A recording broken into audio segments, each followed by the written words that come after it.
It seems like we're live. I'm a minute early, but why the hell not? I'm going to start the queue.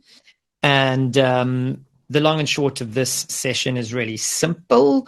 We are here to have questions answered about business. You join the queue, you ask me a question. We spend 2.5 minutes answering that question, and then we move on to the next person. So that's what I want you all to do. There are a few of you in the view already. So I'm going to say that the first person to ask me a question, I will give them another 15-minute one-on-one session with me.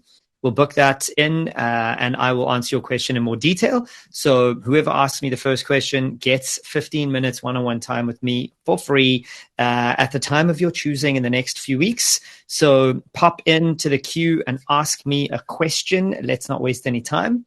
Obviously, if you don't want to ask me a question, that's fine. We'll wait about 10 minutes of me just talking and you just staring at my bald head until somebody asks that question.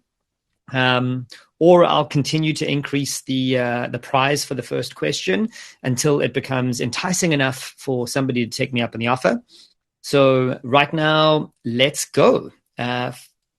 Who's got a question? There are people in the viewing, so don't disappoint me. This is also being streamed to YouTube. I have not figured out exactly how to stream this to Facebook yet, so that will be coming soon.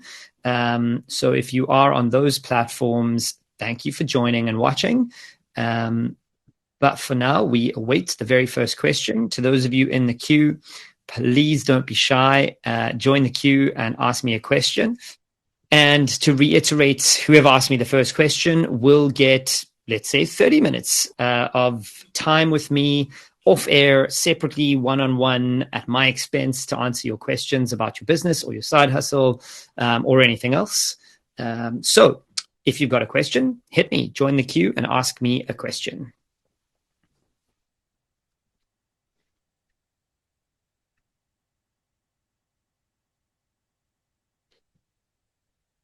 Okay. First question is always the hardest. So I feel like 30 minutes one-on-one time with me after you ask this question should be sufficient to get somebody to be inspired to ask me a question. Doesn't have to be an important question, doesn't have to be a complicated question. It just has to be a question.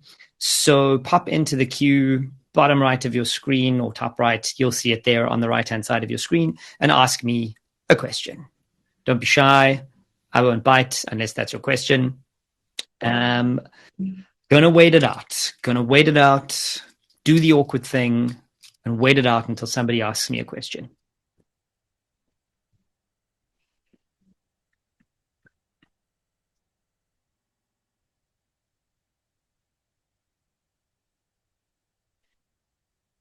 Feels like I'm turning more people away, viewers away, than I am enticing you to ask me a question, which is strange.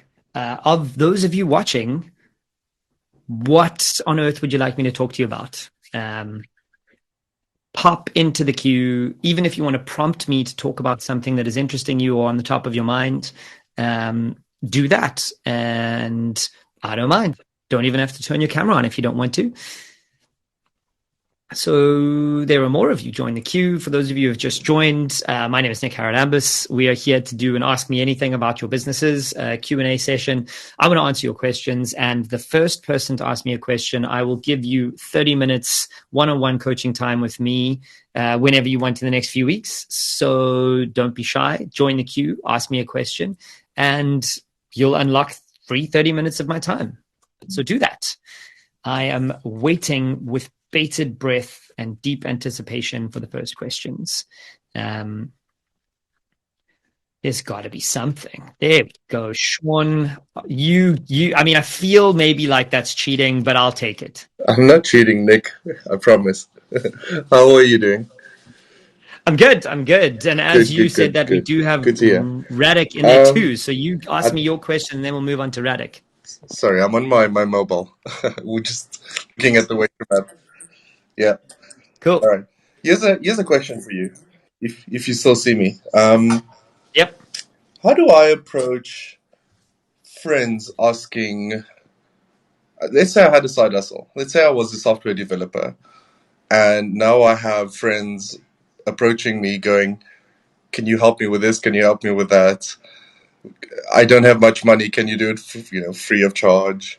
What is the best way to approach that, do you think? Yeah, I mean, I have a rule that many people have heard me say before: FP, friends pay full price. So if your friends care about you, trust you, want to help you build your business while you build theirs, then they should pay you whatever it is that it's worth. But the second version of that is I often will give my friends a discount in exchange for equity or Hmm. upside or profit. So Okay. yeah, like this is my rates, but if you want, I will complement that, discount the rates, give you some upside, so that I'm invested in the long term of the business. And then if you want to do it for free, generally I like the upside of it. So you have to either be able to get equity, get profit share, or get some learning out of it. So Right. I'll advise people to do like free keynotes because they can get a testimonial. So if you can get a Hmm. testimonial out of it and then leverage that testimonial to get more work, it makes sense. If you're Okay. just doing free work for the sake of doing free work, then you're just getting screwed. And that I don't Exactly. advise. Yeah, exactly. Cool. I'll skip myself. Thanks for the answer, Nick. Good Sweet. to see you.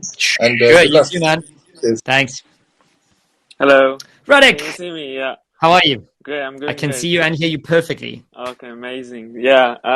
Yeah, I have a quick question. Yeah, I have an app we built it with friends. It's about sex education, but Hmm. we only have it in Polish because we are in Poland, and we were thinking about how to approach even getting it somewhere else. So, like, we can get the budget for like translating all the content because it's like educational and stuff, but I have no idea how to even start marketing it somewhere else. Like we have our own base, but yeah, how to even think about other markets when you're just somewhere in the one market? So my first question would be, while I've still got you, is are you doing well in Poland in Polish? Like, have you wrapped that market up? Yeah, we're doing very well. Yeah, we have we're 150,000 accounts and people, Awesome. yeah, coming back. So you're So ready to move. It's not like you're ignoring a market to try and find a new one after not having succeeded in one. we're thinking because we have to plan it for the future. So we cannot Yeah. do it the next day. So yeah, we can think about next steps.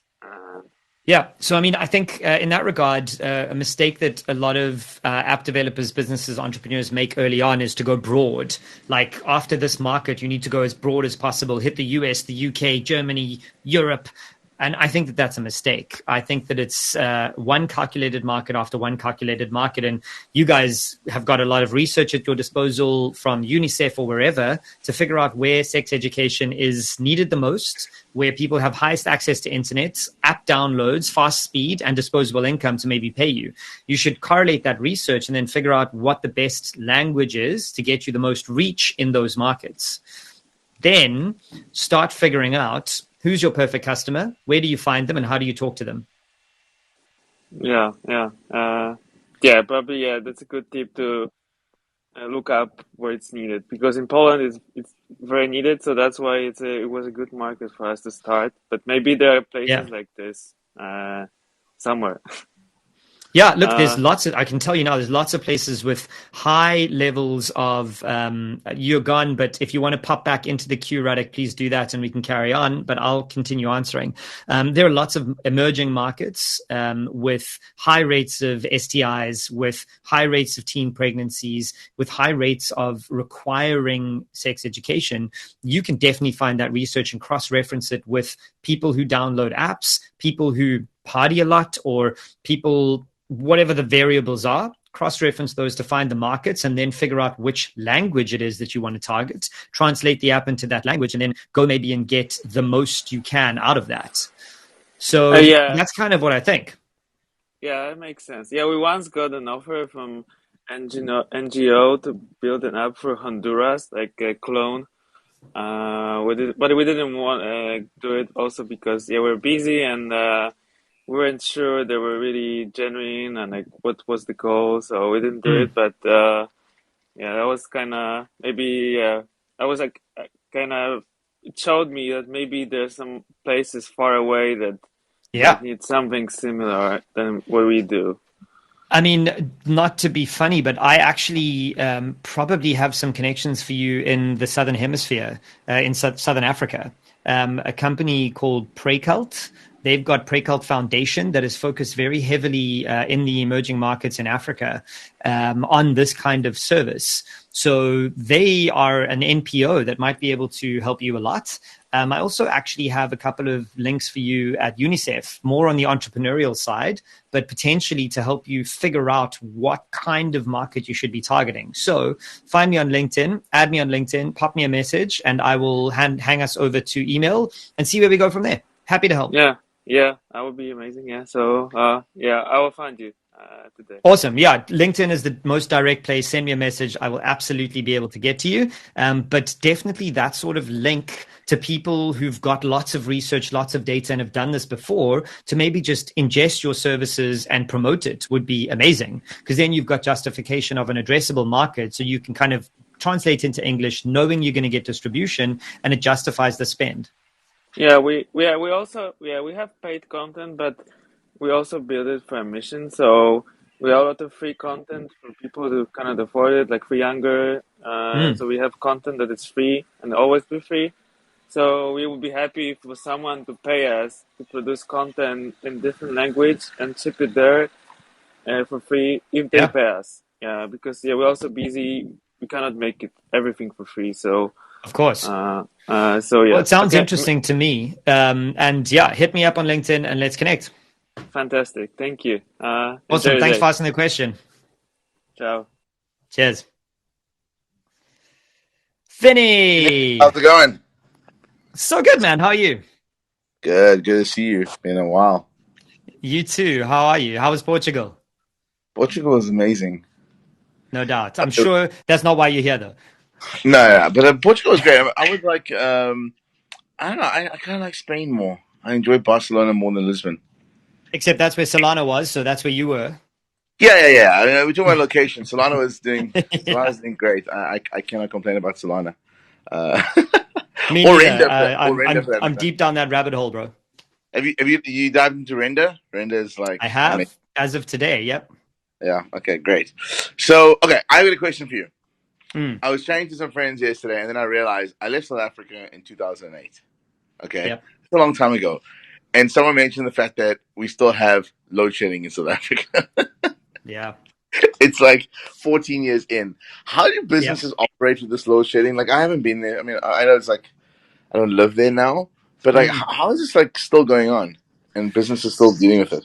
And startups. So to be very open, and this is the first time I've said this out loud, I've actually relocated to London about 5 months ago. So there you go. That was a big part of the reason. Is I don't believe entrepreneurs should struggle against the basics of building a business, like lights, water, fast internet. It's too hard generally to build a business. Why struggle through those things? But the truth is, and I think you and I are both testament to this, South African entrepreneurs are badass, man. We are resilient. We know what we need to do to make shit work.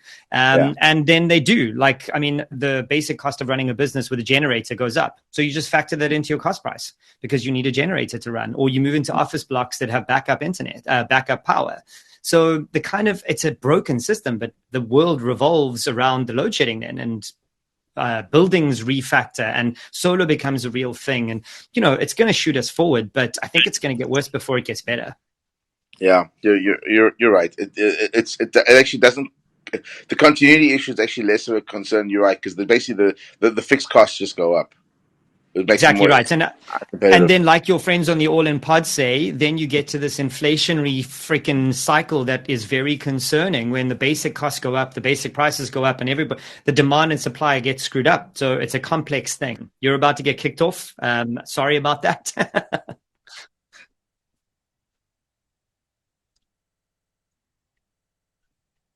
Okay.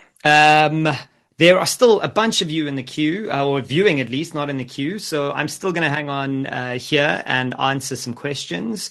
I'll give it a couple more minutes. We've been 30 or 15 or so minutes. Radek's question was really useful. Vinny is always fun to talk to. And the Weight Room platform, I thoroughly enjoy. So I hope that we can do this more frequently. I will be doing this every single Wednesday going forward, except through December when we should all be taking some downtime to rethink our lives.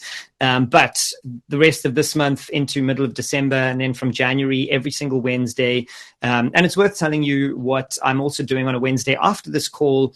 I'm building something called the Slow Sessions, where every Wednesday for an hour, if you are building a business or a side hustle, you can join me and a group of other people and work near other people who are building side hustles, just so that you're not working alone all day, every day. At least it's a dedicated hour for you to work on something cool.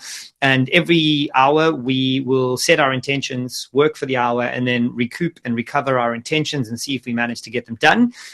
This is part of my slow hustle movement that I'm trying to get people to build their own extra income streams on the side that they potentially turn into big businesses or startups or side hustles over time. So today we're doing the very first weight room session. After this, we'll do the slow session. If you'd like to find out about those, go to slowhustle.org. And in the navigation, you'll see slow sessions where you can book your seat and get the links and join me while we work on our side hustles. That's the kind of thing that I'm doing at the moment, and these weight room sessions fit perfectly into that. We'll be testing out the platform over time.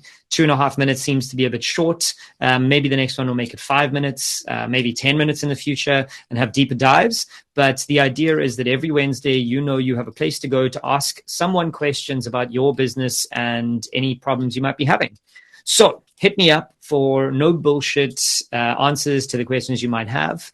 I've been building businesses since I was 16. I've failed significantly more than I've succeeded, so I empathize and understand where you're coming from. So this is a safe place for you to ask questions that seem stupid that aren't. And I'm going to wait another 1 or 2 minutes before I log off and prep for the slow session. If you've got a question, hit the queue and let's discuss it. Let's get in there. I feel like weight room should have like a elevator music that you can play in the background.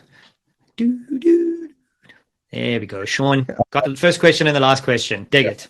I just wanted to more of a comment and than anything really to anybody watching, and to you more specifically.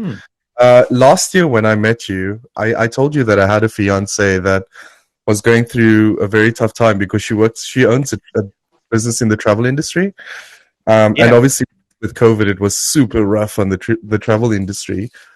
She has subsequently watched all your sessions on Weight Room and read your book to the point where she started 3 side hustles.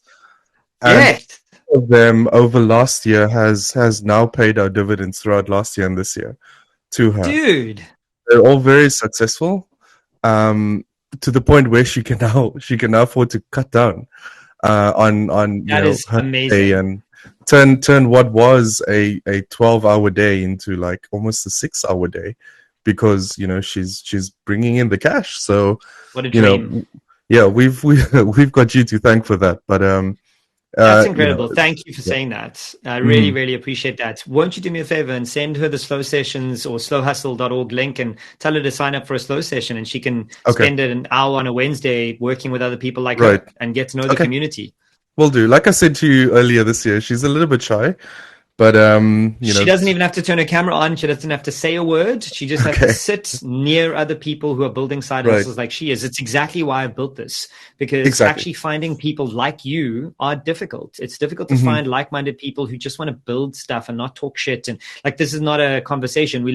I say 2 minutes in the intro, and then everybody stops talking until the end when I say 2 minutes. Right. That's it. Yep. Exactly. So it'd be kind of cool to have her there, and it's 3 side hustles in a year. That's incredible. Yeah, it's been amazing for her. So we're very grateful for all of that. Yeah, very kind of you to say. Thank you so much. Thank you. I'm gonna stop the session at this. So I appreciate you for saying that, and hopefully over the next 10 or so months we'll build up some following on this platform. Okay, folks, that's it. Thank you. Good 2 or 3 questions. Always nice to see Vinny. And we will see you same time, same place next week. Come prepared with your questions.